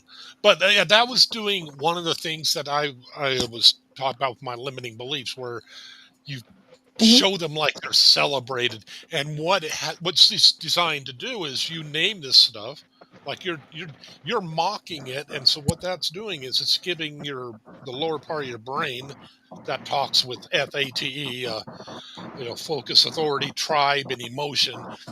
Mhm. It uses the emotion to unlock that part of the brain saying, I do not, this is stupid. And that's how you're trying Mhm. to reprogram that part of your brain saying, this belief, this trauma, this thing, this whatever, Mhm. this is stupid. I don't like it. I'm mocking it. And you're, Yeah. yeah, your part of your brain understands, okay, that's an emoji. I get that. This is stupid. Okay, I'm going to stop, and eventually it will stop feeding you that. But yeah, that is incredible. Interesting. I would have never thought about trying that with emotion, but it makes Me neither. makes And sense. Yeah. they had warned me that with trauma, it's not going to go away, but it's Right. a different way to deal with it so that I can get out of the trauma response quicker, Mhm. so that I Mhm. Okay. can analyze quicker, so that I can, what's the word? I give the irrational thought that I'm traumatized, and then I break it down and go, okay, so the hurtful thoughts, which is just harming me, the Mhm. trauma, and I'm cycling in it, and then Mhm. bringing it to the positive thoughts. So let's break this down. What is the action plan? What is it that I actually am getting out of this? What is the reality? So at least Mhm. the trick of naming it something, I'm able to very quickly get out of the trauma response and start addressing it properly. Whereas when I had the panic attack yesterday, I didn't have that hip yet, and it took me a while to kind of get back into body. And probably until like Yeah. 11, 12 o'clock last night. Oh wow. Yeah. Oh, Hmm. wow. Then today the issues come up 3 or 4 times in my head, and I'm calling it Miguel, That's and told Miguel to There go you away. There you go. That's awesome. wow. Yeah. That's good. That's such a good thought. That really, I mean, a It good is. suggestion. It really is. It really, really is. Well, you guys, I hate to bounce at such a, integral time, but I'm going live at 7 and I've got to feed the dogs and go check on Mindy and then, do something with this and this goopy eye before I get on. So I'm gonna go, but it's been nice to be here, and I will Christy. talk to you guys later. Bye, Right on. Christy. Anyway, So, Ben, you were talking about the whatever back here. That makes sense. That would explain why my son and I have the pseudo seizures, because what brings on the pseudo seizures is stress, anxiety, panic attack. Mhm. And so, taking what you've said and what Stasia has said and put them together could actually help fend off those seizures, because what you do is when you feel that attack coming on, you know what's causing it. So you just say, F off so and so. And that could actually help either reduce the intensity of it or stop it completely, depending on how intense it is. Now, my son has extremely, extremely intense ones to where he loses track of time. Wow. Wow. Literally loses track of time. He had one so bad one time. One of his ex-friends used to live with us, and he left for a while, and then he came back. And when he came back, he'd been here at the house for 2 or 3 days before Jonathan had his attack. And he walks outside after he finally woke up after a day and a half and looks and sees his friend, goes, "What are you doing here?" And we all looked at him like, he lives here. My son turned around, walked back to his bedroom. He was so upset he didn't remember that his friend, quote unquote, was living with us. Wow. Yeah. That's how intense his are. And it scares me every time he has one. Yeah, So, that's but that's one thing with that part of your brain. I mean, everybody keeps thinking, mm-hmm, "Oh, well, we can control it," and it's like, no. mm-mm, I mean, no. it controls part of your body where, yeah, and it's one of those examples where, yeah, try to hold your breath until you die. You can't. Yeah, that yep, part of your brain will take over. That part of your brain controls your heart. There's no yep, way with your prefrontal cortex that you can take and that you can control that. So Right. that's where all the That, that's where the mocking comes in, because yeah. you're dealing with that lower part of your brain that And that makes so much more sense to me. Stasia, thank you for that. And Ben, thank you for yours, because it clicked in my head and it makes so much more sense to me now. You know, I knew that they were caused back here, but I didn't know the exact reason, because it was never explained to me what that exact reason was. And now I know, and going forward, I can help my son better. Something that's also assisting me, Tony, is understanding the parasympathetic nervous system and the sympathetic nervous system. Understanding the differences between those two, combined with what Ben has said, combined with what I have said, it has helped a lot, because I'm able to break down what is this fight or flight function, or is it a bodily function? Which one is it? And it helps me on that thermometer scale that Cosmic had mentioned she uses. I can't remember when. It had to have been in the last couple of weeks. But 10, your house is burning down. 1, you just skipped a meal. You know what I mean? So it helps. A combination of things. I find that just the more, as you were saying, the more education that you're getting on it, the easier it seems to get. Yes, yes. Oh, I have a couple things to say. One, I have birds that are trying to tell me that I need to fill my bird feeders, because they keep coming up to my window and either bumping into the window or just looking at me like, hello, you in there? We need food. That was the first thing. The second thing is, I feel like I am at a point now in my life where I can return back to work. Ooh, okay. Wow. Yeah. Yeah.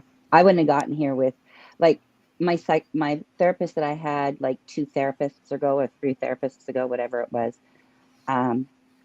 helped me get to this point. And now you guys have just helped me over the rest of it.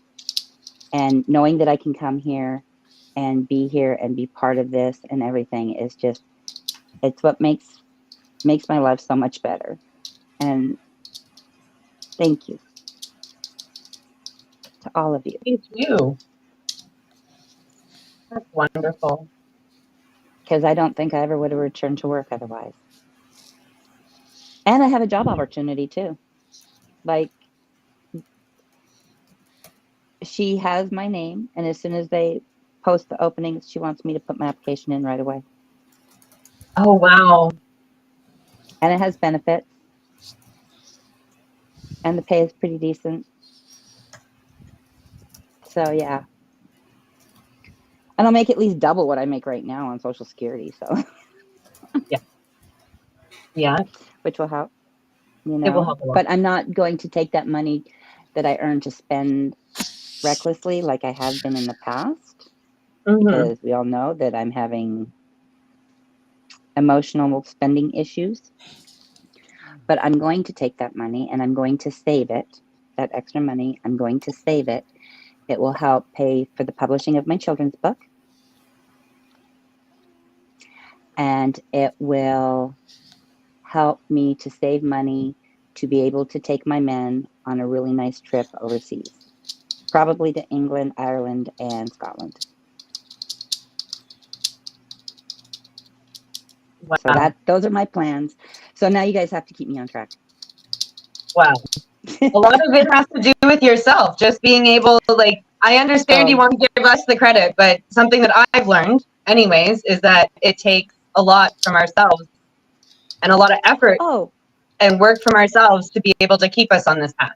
So don't underestimate what you're putting into it. Oh, and I don't underestimate the work I do. Good. You know, but I also know how much you guys have helped me as well. And I'm recognizing that. And I'm telling you, I love you and thank you. And you guys are stuck with me for the rest of your lives. Or my life. Whichever comes first. Of course, who knows what's to come. So, but you're stuck with me. You're not going to get rid of me. Huh. And just like I told the kids, Nathan's grandmother still comes to visit on a regular, especially now that the grandbaby's here. Did I ever tell you that story of Jonathan when he was a baby? His I don't grandma know. passed. Nathan's grandma passed away in this house. This was her house, and when she passed away, the moment she passed away, the clock over our coat closet stopped, and it has never ran again. We even tried putting new batteries in it; didn't work. It has never ran again. Jonathan was 3 months old, and he had his own little room, and we'd hear him just jabber, jabber, jabber, jabber, jabber in his room. And there's a rocking chair in there that I'd sit there with him, and I'd rock him sometimes at night. And we slowly opened the door to see what he was doing, and that rocking chair would be sitting there moving back and forth, and Jonathan would be looking at the rocking chair, jabbering. His great grandma was there watching over him.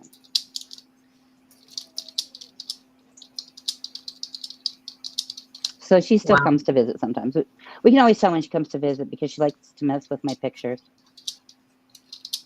I like them nice and straight. She'll go and tip them sideways on me. I'm like, really? What'd I do this time?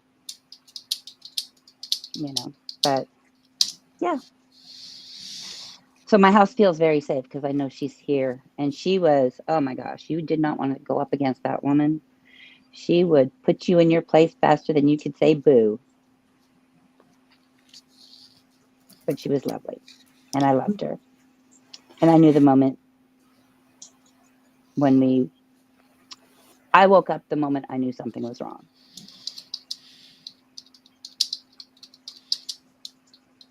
You know, and 3 days later she passed away. But I knew. I woke up, something didn't feel right. I went and sat down beside her. I listened to her breathing, and I'm like, oh. So I sat there for a couple hours before I went and woke Nathan up to let him know that he might want to let his mom know, because it was mom's mom.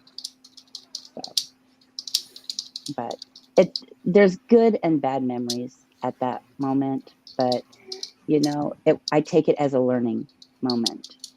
I take it as a moment where we physically lost her, but in a spiritual sense, she's still here with us, and she always has been. And that makes a difference to me. And that's how I go with it. Anybody else had an experience like that?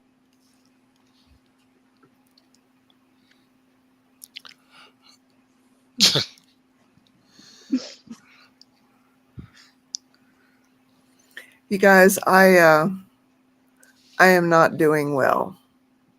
I was gonna ask, I'm not doing well. what's going on? I just am not doing well. I feel like I'm almost to the point of being catatonic. Okay. It's just completely shutting down. Oh, Carol. And there's no reason. There's nothing that has triggered this. It's just happening.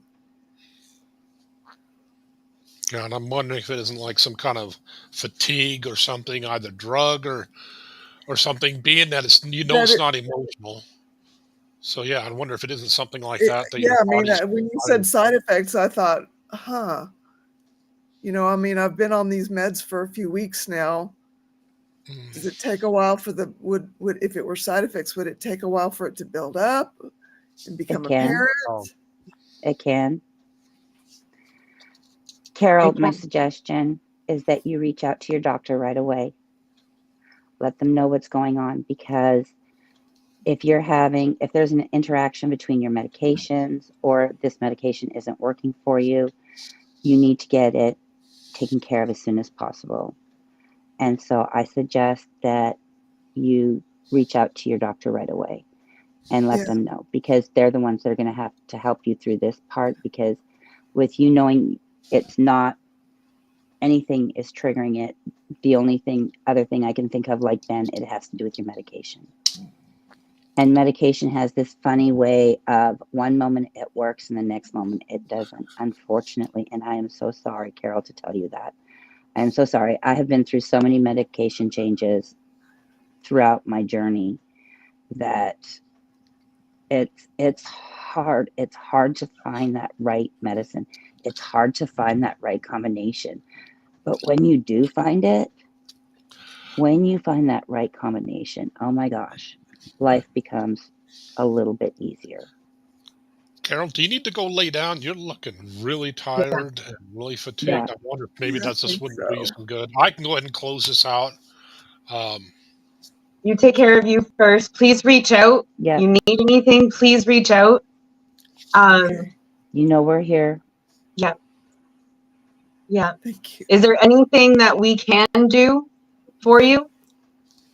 I think I am going to call my family doctor. Okay. I can't get hold of the psychiatrist, but I can definitely get hold of her, I think. Good on Okay. you. Good. I think that's a great choice. Yeah. Call your Yeah. doctor and then lay down, get some rest. We love you. Love you too, you guys. Thinking of you. Thank you. Healing thoughts. Thank you. Thank you. And I'm sorry, guys. I wish I Don't was Don't better. be. Don't be. Don't There's apologize. no reason to Take care of apologize. yourself. Okay. You Thanks, Okay. you you guys. created this space for a reason. This is part of the reason. You take care of yourself. We've got this. Okay. Thank you. You're welcome. Bye-bye. Bye. Oh, wow. that's hard. Wow. Wow. Mhm. But that's a great example that all of us, it doesn't matter who we are, all of us struggle. All Yep. of us struggle. We might seem strong. Yep. We might seem like we have it all together, but it's that mask, you know? Mhm. That Yeah. mask we like to hide behind. Yep. And Everybody when wears a mask, but we all pretend. everybody wears a mask. Yeah, we all So pretend. being able to come on here and say, I don't feel good. I don't know Mhm. what's wrong. It's such Mhm. a healing part of our journeys. It really Being able is. to open up and say, I'm struggling. I'm hurting. I don't know what's going on. I feel weird. You know, just makes our journey just a little bit easier because we have people here that understand, who might be able to help us find the right steps to take, whatever it might be. And Mhm. I'm here to say reactions to medications can take time. Mhm. I had a migraine medication that was an injectable into my belly. The first time I took this one, I was fine. The second time I took it, I had such an allergic reaction to it. I felt like I had bugs crawling under my skin, and I was scratching myself so hard that I was almost tearing my skin with my nails. So, first one, okay. Second one, not okay. Never took it again. Mhm. And so people, you might not see how it affects you right away. They say, oh, it can take up to 4 weeks. No, it can take up to 9, 10. It can take up to 3 months to see the true effects of something. Yeah, that's a good point. I didn't even think about it because when I was on my antidepressant, I was doing fine for months. And then all of a sudden, it's like I started having missing time. I Mm-hmm. stopped caring about anything. Mm-hmm. My oil light in my car came on, and it's like, I don't want to pull over. It's like, it's just an oil light, but Mm-hmm. I don't want to. It's like, wait a minute, you're going to burn your engine up. I don't care. I'm happy. I don't care. And it's like, Mm-hmm. I so didn't want to make myself pull over. And it's like, yeah, you're out of oil. If you'd kept going, you'd burn your motor up. And then what would you do? You're up in a big city all by yourself, little boy. No, your mama isn't here to wipe your butt or anything. So it's like, wow, yeah, I need to get off of this. And Yeah. yeah. Mhm. Mhm. So, And that's the thing. You never ever know. yeah. Yeah. But to be aware of the reactions you're having. Mm-hmm. I had a psych med that I took for a little while that I can't take anymore because it like messed me up big time. Mhm. Now, Mhm. it took it a little bit, but it did mess me up, so I had to come off it. Yeah. So always it doesn't matter what medicine you're taking, whether it's for your heart or your blood pressure or your cholesterol or this or that. if you don't feel right after you start taking it, and I don't mean like right after you've been taking it, I mean even months down the road, if you don't feel right, go to your doctor, please, because there's something wrong. Your body does not like that medicine. It is reacting to it, and it's going to cause you issues down the road. So please, please, please talk to your doctor. Yeah. So I'm gonna have to jet here, guys. Though I've got that stream with Christy in an hour and a half, and I have oh not yeah. eaten yet. So I need to get some food in my belly so I don't crash during that. Oh yes. Okay. Another example of taking care of ourselves, I guess. I Yeah, did not do very that good with is. food today, so so Yeah, I'm gonna run and do that. But I love you all. Thank you, love you everybody, too. and I don't know if I'll see you guys tomorrow because tomorrow's a Wee Man Day. So and then Cool. Monday's a holiday in Canada. It's Canada Day. So I probably won't be able to be back until Tuesday. But I love you all. We love you Oh, too, Stasia. oh, Canada. Oh, Oh, Canada. Canada. Oh yeah. Oh, yeah. Dad, I'm gonna have to send you a song. I'm gonna have to send you a song. Good night, guys. Bye. All Ah, right, Ben. oh, Wow, just you and me this time. yeah. How's Wow. that for a change? So, how's everybody else doing? Everybody doing okay? Um, let's see. I guess what are we going on here? Going on about 2 hours. Does anybody have anything they need to any, anything at all you need to discuss? Everybody feel like we've had a meeting? We're open. Throw the threes up. If we need to, if you want, we could badmouth disco. I'm open to it. Some other people like disco, but I like to think it's like on one of the layers of hell. But no judgment. Well, okay, yeah, a lot of the judgment Speaking of, actually. yeah, there's a lot of judgment there, Yeah. Ben. But did you ever watch? I'm not going to be able to remember the name of the movie now. It was a roller skating movie. It had, was it John Travolta and Oh, from Greece? yeah. You know what movie I'm talking about? Not Adrian It Zemed. was the face. It was the face of the. It was the Rollerball? different. No. I can't think of it. Oh, oh, Xanadu. Oh, oh my. Oh my. Am I dating myself? Oh my. No. Well, I know what you're talking about. We'll put it that way. I Yes, with love that movie. That was one what's of her my name? favorite movies. I'd watch it over and over and over again. Olivia Newton-John. Yeah, I couldn't That's who it remember. is. Yes, Yeah. Yeah. but Oh yeah, my gosh. I used to watch that over and over and over again. Hmm. So yeah, put a 3 in the chat if you think we've had a meeting. Put a 2 if there's something you still need to talk about. Um, yeah, and I think that was the options. I don't remember if there was one for anything. Ones are for Yeah, I guess support. one. Yeah, just one for happy thoughts and Hey, whatnot. Kenneth, how did that go? Talking to your cousin about the death of your family member. Oh boy, I I didn't even just, see that. I just happened to see it. So, My ADHD kicks in when I'm on here. I can look at these and I see letters, but I don't see words. I get it. I see words all the time because I'm a writer. So hey, what can I say? Words is hard. And then when I see certain words, it's like, ooh, I like that word. That's a cool word. Now I'm going to use that word, Yeah, even if I Kenneth. don't know what the word means. Yeah, Kenneth. How did that go? Yeah, well, yeah, and poor Christy. She keeps correcting herself with different words, and I keep telling her, I pity the fool that can pronounce or spell a word only one way. That is so limiting. Come on. Hey, how about GARAFFEE?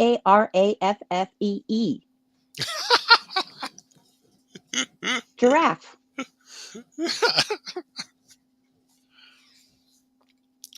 That's a different way to spell giraffe. I like that way to spell giraffe.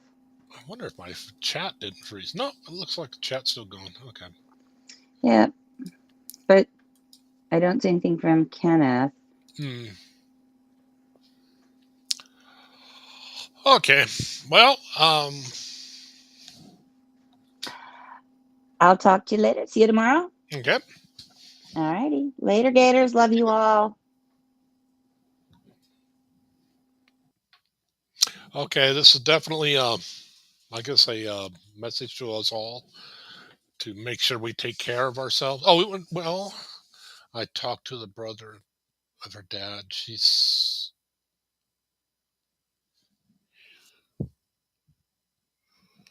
oh my, I am so sorry to hear that, Kenneth. Yeah, we live in a world that, yeah, I still don't get it. At times, I'm not a fan. I am so sorry. Um, I know it's not much, but thoughts and prayers for you. Um, yeah, um, thoughts and prayers for your family and all that they're dealing with. I guess this is just a reminder that just to make sure we take care of ourselves.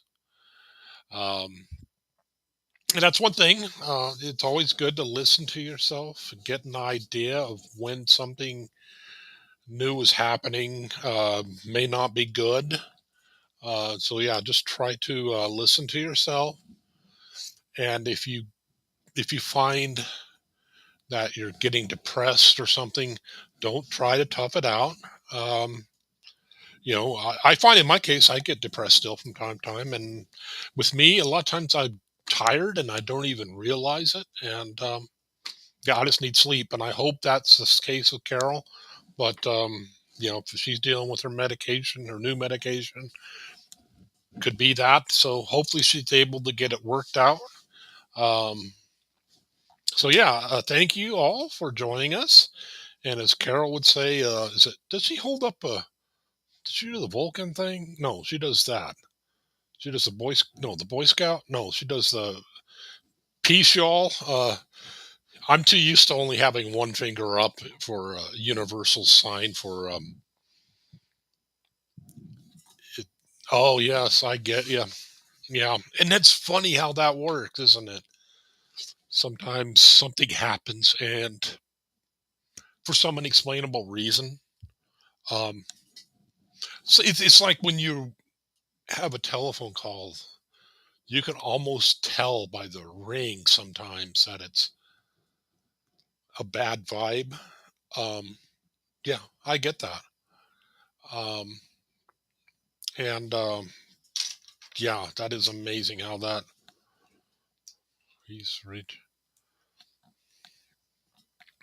Thank you, Tony. Um, okay, I guess I'm just going to go ahead and end this here. There's only three of us in here, so yeah. Just want to say peace, y'all. See, how do you end this? Aha! There. Oh, wait a minute. We have to hit the thing. How do we do this? I got this figured out. I got this figured out. Where is it? Where is it? There.